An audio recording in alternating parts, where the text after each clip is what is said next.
Real Twilight fans, which I guess includes me now, know that Stephenie Meyer started working on Midnight Sun, which is Twilight from Edward's perspective, way back in 2008. But she gave a rough draft of the first couple chapters to some people to read, and one of those people scanned the pages and then leaked them online. And this really hit Stephenie Meyer just right in the motivation, and she decided to put Midnight Sun on hold, possibly indefinitely. But a few years later, she started to think, hey, maybe I should start working on that Midnight Sun manuscript again.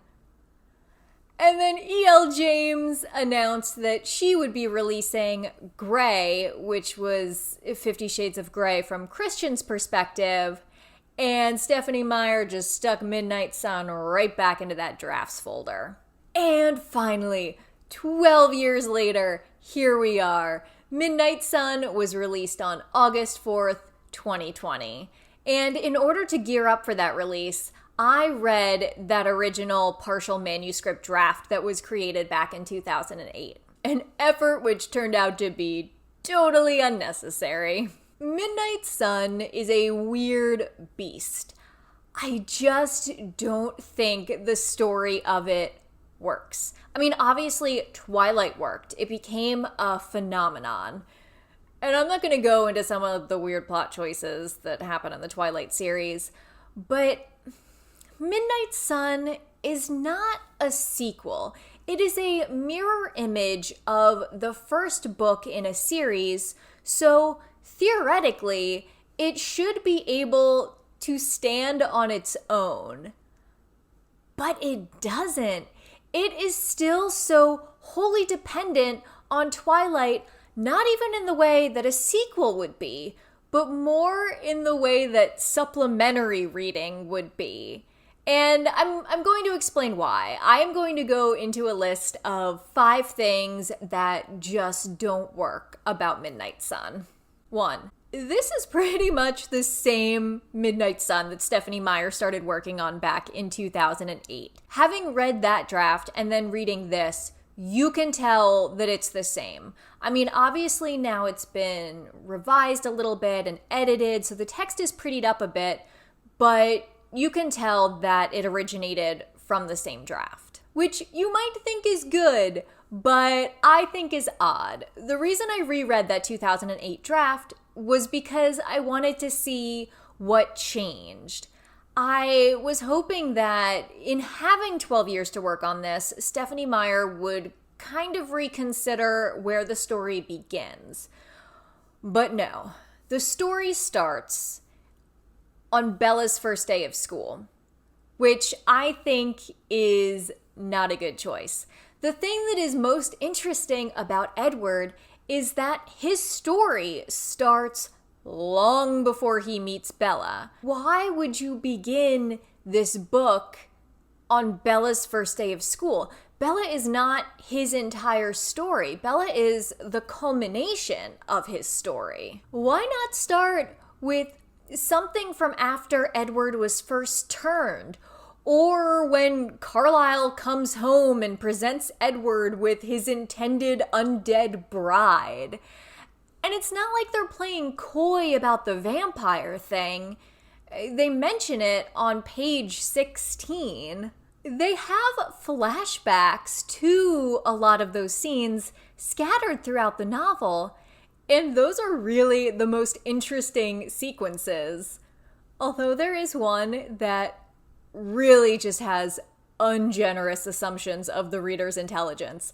They introduce a new character, and that character does something kind of strange, and then a few pages later they explain, oh, this character has a power in order to tell when people are telling the truth and when people are lying.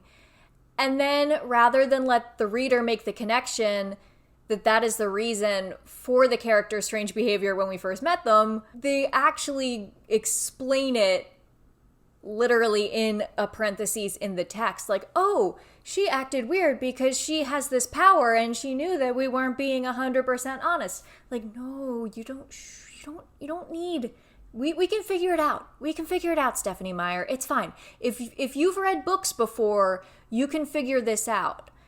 And if you haven't read books before and you decided to start with Midnight Sun, I'm sorry.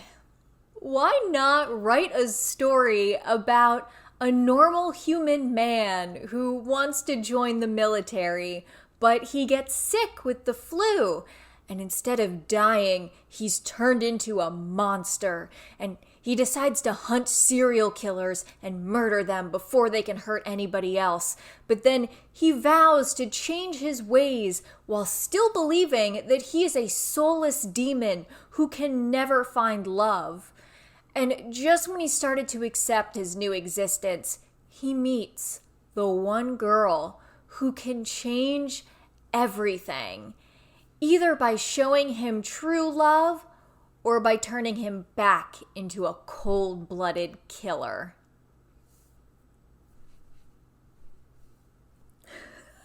Two.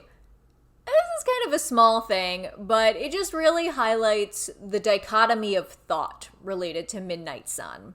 So it starts kind of on the assumption that maybe you haven't read Twilight, and it gives you those beginning of a book physical descriptions of the characters that are kind of worked into the text. And Edward describes his siblings, and he refers to them as his brothers and sisters. And then a few pages later, he tells us that they're in relationships with each other. Now, if you've read Twilight, you know that none of them are blood related. But if you're just reading Midnight Sun, it does not say that. So, the third thing, Midnight Sun as a story is unfortunately pretty boring. It's a lot of just Edward kind of describing what he's doing. It is Edward walking. It is Edward going from place to place. It is Edward watching Bella. It is Edward unnecessarily breathing. Like, there's one paragraph when Edward is watching Bella sleep when he kills a spider. And this is the kind of thrilling Edward POV content that we're getting. And since Midnight Sun hits a lot of the same plot beats as Twilight, you see a lot of those same scenes of Bella talking to her friends in the cafeteria, 3 girls going shopping, and even in Twilight, being in the perspective of Bella, those were not especially thrilling scenes, but they're not exactly improved by being just described to us by the perspective of essentially a man watching from the bushes. It doesn't help things. It just doesn't work from a storytelling standpoint. And there's things that Edward does, like, you knew that he went to Alaska to try to escape his urge to kill Bella, and you see that in this novel, but it only lasts a couple of pages. There's also an interesting scene where the Cullens are debating what to do after Edward saves Bella from getting hit by the truck, and she sees, like, his super speed and super strength, and some of the Cullens, it won't surprise you to know that it's Rosalie and Jasper, think that they should just kind of kill Bella and skip town. And so that's kind of an interesting conflict, but it also only lasts a couple of pages. Without essentially the mystery of what is Edward that carried the first half of Twilight, it really highlights some of the weaknesses of Stephenie Meyer's writing. There's really nothing in Midnight Sun that you didn't already know happened. You just maybe didn't see it happening. And there are a couple of small details that I don't remember from the Twilight series, like some additional things about Carlisle and Esme's relationship. You get the scene of when Rosalie finds Emmett and brings him back for Carlisle to save him. You find out that Emmett killed a lady one time. It's more things that would be a bullet point in a Twilight Wikipedia article as opposed to something that actually presents the story you already knew in a new light. Speaking of new light, I think the sun just came out, so at some point during this, like, the lighting is gonna shift in the video, because I can't control the weather. 4. And this one has to do a little bit with characterization. Edward is not Christian Grey. As it turns out, Edward is Anastasia Steele. Hear me out. Christian is super into his BDSM. He needs it, Anastasia. And Anna's kind of the one who says, no, I'm not sure that I really like this, but I love you and I'll try it, but And in Twilight, Edward is the one who is just really distraught over his vampirism, and he's like, no, Bella, I don't want you to be like me. I want you to stay pure, and he wants her to be safe and protected from him. And Bella is the aggressor. Bella is the one who is coming at this like, I want to have sex and I want to be a vampire right now. Chop, chop. So it's really different characterization than what you might expect. Although realistically, it's kind of not a surprise. But the smoking gun for my crackpot Edward is Anastasia theory is that in 50 Shades, Anna has this weird manifestation of essentially her id that she refers to as her inner goddess. And her inner goddess reacts to things that are happening within the text. Like, the inner goddess will wink and swoon and take a bubble bath or, do a salsa dance when she sees Christian shirtless. And in Midnight Sun, Edward also has essentially a manifestation of his id that is referred to as the monster. And the monster growls and snarls and lurks and waits and reacts to Edward getting too close to Bella or smelling Bella, and the monster will rise up. And, it's been a while since I've read Twilight, but I'm pretty sure that Bella didn't have this weird inner manifestation of her consciousness that reacted to things in this way. I think it's purely Edward and Anastasia Steele. 5. Edward's POV just doesn't work because of the audience.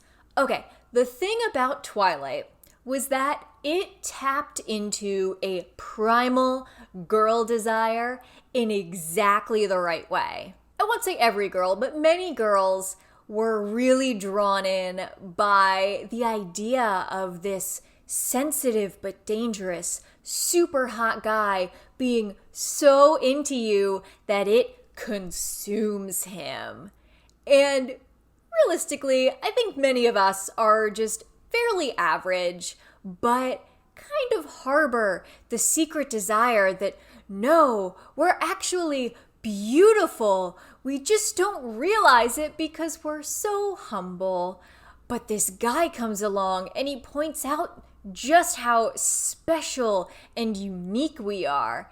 And I think that is actually a stronger desire than the fantasy for the super hot guy. I think the desire to be seen for who you are, for how special and gorgeous you are, is really the thing that Twilight tapped into. But Midnight Sun is not going to work in the same way because it's from Edward's perspective.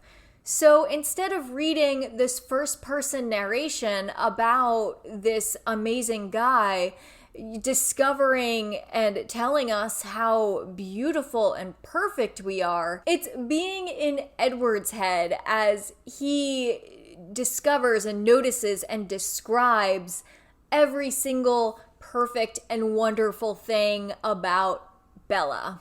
Right now, it seems to be kind of a trend in fan fiction to have reader fanfic, which is essentially first-person narration fan fiction that is designed for the reader to insert themselves into the main character. That sounds dirty, but you know how I mean it. The main character won't even have a name. The story will just use Y/N, which stands for your name, throughout the text. It is intentional that you are plugging yourself into that story, which is what Twilight did, but just unintentionally. It's wish fulfillment. It is 100% wish fulfillment and escapism. And you know what? There is nothing wrong with that. I criticize Twilight a lot, but not every book has to be literature. Really, it just has to be entertaining. It just has to be an enjoyable read. And it doesn't have to be some great work of art. And I think that's just what Twilight was. It was an engaging, enjoyable read. And the things that made Twilight work just aren't there for Midnight Sun. The reason there's a pomegranate on the cover is that it's supposed to be representative of the Hades and Persephone myth, where Hades fell in love with Persephone, and so he kidnapped her away to the underworld to be his queen. But Persephone didn't want to stay there, and she knew that if she ate or drank anything in the underworld, it would keep her there permanently. So she refused any food or drink. And then finally, when she was being allowed to leave, Hades offered her a pomegranate, and Persephone, for some reason, thought that the seeds didn't count as food, so she ate 6 of the pomegranate seeds and ended up having to spend 6 months out of the year in the underworld as its queen, and that is why we have winter. But the thing about Bella's characterization is that if you presented her with a pomegranate and you told her, like, oh, if you eat this, then you'll end up becoming a vampire and have to stay with Edward forever. Like, before you would even finish speaking, Bella would have just grabbed that whole pomegranate and just chomped it down, like everything. Not just the seeds, she'd eat like the bitter flesh, the leathery pomegranate skin, like it would be gone, and she would be doing victory laps around the room. And I feel like that characterization of Bella as being essentially the aggressor in the relationship is primarily ignored. But I like it. I've been to Sighișoara, Romania, which is the birthplace of Vlad the Impaler, aka Count Dracula, and I don't have any vampire swag to wear in this video. So I just have like Old Navy t-shirt. I don't know.